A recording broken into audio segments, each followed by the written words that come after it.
what you're going to do is you're going to center, as you can see through my fabric, this piece of bat. Now, polyester bat has a rough side and a smooth side. The rough side is the wrong side, and the smooth side is the right side. So yeah, you can look at it and feel it.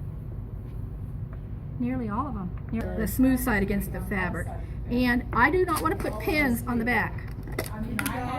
I'm going to put one in there just to hold it, but I'm going to remove it, okay? I'm going to come along and I'm going to pin it on the front. Okay? Now, I'm going to be sure and remove that. Okay, that's just to hold it. Now, the point of Trapunto is to give it that extra stuffing. And so you can do it with two ways. You can use, like I said, a thread on top with water-soluble thread in the bobbin, and when you wash it, it'll go away. But I have no intentions of washing this. So what I decided for me is I decided I would use monofilament on mine, because then after I'm done, and this is just for the Trapunto bat, after I'm done, I am going to sew it with real thread, and you won't see the monofilament. You want to use a good quality. Superior makes a great quality. The monofilament thread that I have here, you do not want to use anything that's old. If you have it's old and it's brittle and it doesn't break, it's too thick, your monofilament should be soft and pliable and snap. Okay? Pass it around if you have never seen it. Because I'm too short. Monofilament, even though it's thinner, it will cause your top tension to be tighter because it's so thin. Do not put it on a bobbin. If you wind it onto a bobbin, the tendency is that it gets so tightly wound, it'll explode inside your bobbin case, and you'll have to have it extracted by a serviceman, and he will charge you major bucks. No bobbins. Machine on. If we have power, I have power. Whereby, if I do not put the presser foot in the proper place, it will not sew. I always close my hatch. If you have a cone of this stuff, or you find it's kinking and snapping on you a lot, you need to put it in a cup or something, and you need to keep it away from your flywheel because it sort of magnetically gets wrapped around your flywheel, and you need to put a paper clip here and run it through that, and then through the cap, and then through the tension things. Okay, it's all machine quilting stuff. All right, for today, I've got my top tension way low, like a 3. Caught on a pin. I'm caught on a pin. I haven't even started. I'm already caught on a dumb pin. It's not something I usually use a lot. I'm telling you, Miss Linda. And you're going to find your batting. Oh, good thing. You're going to find your batting's going to stick on so you need to lower your feed dogs. Okay. I think all of this is in your notes. I'm not too great on instructions. If people really like this, I'll edit those instructions. Now, start quilting not on the middle, but on a straight line. That's what I like to do. And my presser foot has 3 positions: up and down, and then it has what's called a mezzanine on this machine. It has to be in the middle. Your machine may have some adjustment that you have to make in the screen in order to use. This is a spring-loaded darning foot. Okay, so nothing like that. if you don't have something like My that, machine is 50 years old. you can do this without a foot. You can do it with a bare needle. Okay. But I'm going to warn you. You better be really careful because it's very hard to do. It's something I've done before, and it will work. But you could just use it with your regular foot, your walking foot, and just stitch straight line with the monofilament all the way around. It's going to be a lot of twisting and turning. Okay. First thing I'm going to do is I'm going to take 1 stitch. That's it. And I'm going to take this presser foot and I'm going to raise this up, and I've got 2 threads. I know it's hard to see, but there's 2 threads, and I'm going to pull my bobbin thread to the top. There it is. Okay? You always want to start with your bobbin thread on the top and on the back. You don't want to have to go digging around looking for it. Now I'm going to put my machine on slow motion and my needle down, and I'm going to just put my needle down right there. That's it. Now, I will lock these stitches a little bit by just barely moving this fabric. I'm not going to move the needle. You're just tacking it. I'm tacking it down. I'm just tacking it so it'll hold it for me. And I'm going right along the edge, less than 1/8 of an inch on the inside. Reality is, I could probably go on the outside of the design right along the outside, and then I'm going to come along and I'm going to trim this. Go right along the outside of this design, and you need to go pretty slow.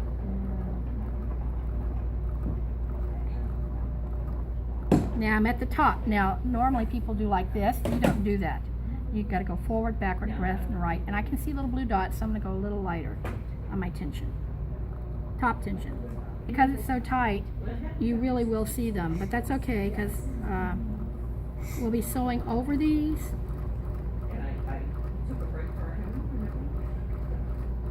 You notice I'm going slow, and I'm trying to stay right on the edge. With Trapunto, it's important that you're pretty accurate. Because not, you're going to have batting out in there, or you're going to not have any batting. Batting in there, and I can show you how to fix that. You would start and stop again. So I'm starting and stopping a lot. Okay, now here I am. I'm back to where I started from, and I want to lock those threads. So I'm taking 4 or 5 tiny little stitches in the same spot right over where I started. Okay, now I can do one of two things. I'm going to sew in there. I can lift my presser foot, so raise my needle and lift my presser foot, and I can do what's called a jump stitch. Or I can do what's traditionally known as a professional start and stop of a machine quilting. You move over about a ½ inch, and you take 1 stitch up and down, and you come along. And this is so you don't have to go digging around underneath your project. You pull that bobbin thread up, you snip it there, and you snip it there, and you're done. And all you have is this little guy on the back to deal with later, okay? Now, you can see how loose my tension was because I turned it down to like 1 to keep the pokies out, but it'll be good enough. Now I'm going to do the circle. So the circle is the same thing. Put your presser foot in the proper position, hold on your top thread, take 1 stitch down and 1 stitch up, pull your bobbin thread to the top like that, and you're going to put your needle down and you're going to lock your stitches. Bottom, especially with monofilament. And it looks like a rat's nest. It really does. And if you're free motion quilting a quilt, you don't want to see a rat nest on that. No. And now you really don't. Really very good sewing because those stitches that you have sewn are not really tied together. Right over the start again. Lift my needle, move in. I'm going to move out here so you can really see it. Take 1 stitch up and down. Take my gloves off. That's the one thing now. You can use those finger cots if you want. You don't have to use gloves. Trim and trim. Now it is sewn. And now I can see where I'm going to trim away all the extra batting. So you take your pins out.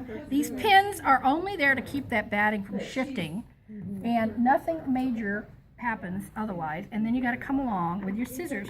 The important thing is you want to use a pair of scissors typically that are a little sharper than this, but you have to be really careful. You don't want to cut the front fabric, and you want to come along right along about a 1/16 of an inch away. You don't want to cut that thread or the whole thing will come loose. Now don't worry about getting way up there because when you quilt it, it'll be quilted down, and then you're going to trim it all the way. Okay, now this is a technique I think Harry Wallner came up with. It used to be, I'll tell you the old technique. And the important thing is you don't want to cut this and you don't want to cut those threads. So about an 1/8 of an inch, 1/8 to 1/16 of an inch away will be fine. It used to be you would put the batting, the regular batting, and the backing, and then you would slit the backing and stuff inside, and then whip stitch it shut. It'd be like an underback, and then you put your regular backing on there. Well, what a pain. So she came up with this idea. I think it was Harry Wallner, whatever. She's a great machine quilter. And I think this is her technique from years ago. And it's now Yes, this is much better. much better. Now, if you had a full-size quilt and you had many, many appliques, I mean, out of every block, you would take a full sheet of this and lay it on there. And then you would go and applique everything, and then you could spend your time cutting this all away. Afterwards cutting. And if you're a TV show. I see it's a little bit away from there, but you can just trim it a little closer if you want. Okay? So, Scissors helps. You know what? I'm just going to do this real quick so I can show you how to quilt it. Now, I'm going to quilt this not with monofilament. I'm going to quilt this in a stipple, like I did my tote. Alright, that's when your tensions have to be balanced because of the fact that if you don't have balanced tension, the whole quilting process will come apart. Now, if you choose, you just don't want to do all this, you don't have to trapunto your design. You don't have to. And if you find that that batting I gave you pieces aren't big enough, I might have a piece bigger so you could, because you're your horses, I didn't know you were going to do other designs. You can do whatever design you want. Now, when you are quilting this, you want a Harry Wallner, or Harry Hall, I don't know how to pronounce her name. She's a lovely lady too, very nice teacher. She says that if you want to really see dimension in your quilting, you would use a thread that's one shade darker than your background fabric. And that'll give your trapunto a real sharp definition. Or you can do a shadow stitch all the way around your design. A 1/4 of an inch, usually 1/8 to a 1/4 of an inch, and you could echo it. So traditional Hawaiian appliques, they echoed, remember? And it was all done by hand. Not that it's not possible to do it by machine, but if you're going to keep it really straight, you got to kind of practice. You could draw the lines with a water-soluble pen to make sure they're exactly an 1/8 or a 1/4 inch away, depending on how you want your echoing. But the whole Hawaiian quilts are all done with just echoing. Like 1/2 inch apart, or A 1/4 inch. 1/4 inch. Oh. Usually a 1/4 inch. And they go round and round and round the design. And they are absolutely gorgeous, and they are all needle turned applique and stitched. Now, I got my design. See how poofy it is? Now, I would put my batting on there. Line it up. And if it's fusible, it would be fused on. Now, you have to be careful. If you're going to fuse a fusible batting on this, you got to be careful. That polyester bat will flatten and melt and become crispy.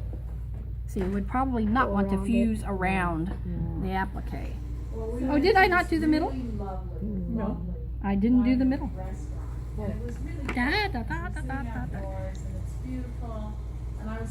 This is tricky.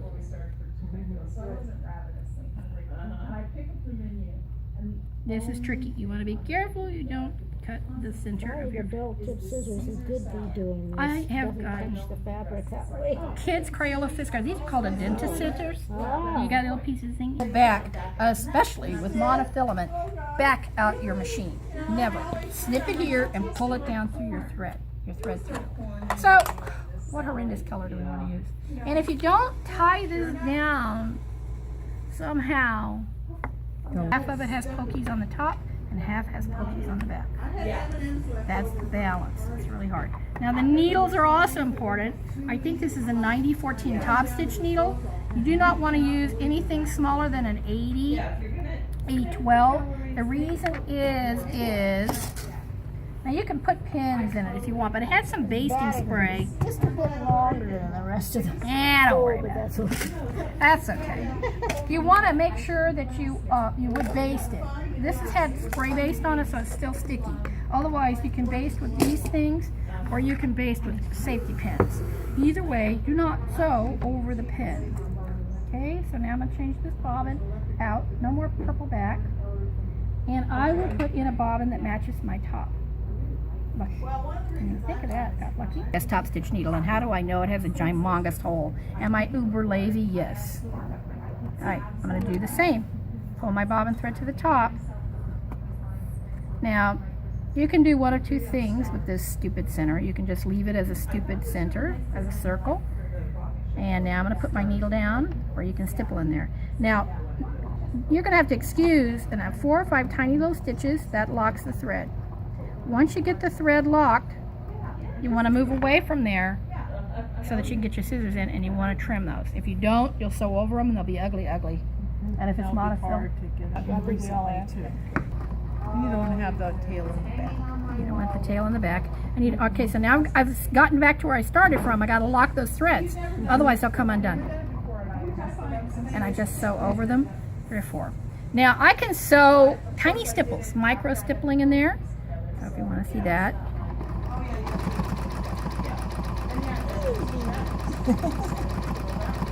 I haven't done this in a while, so.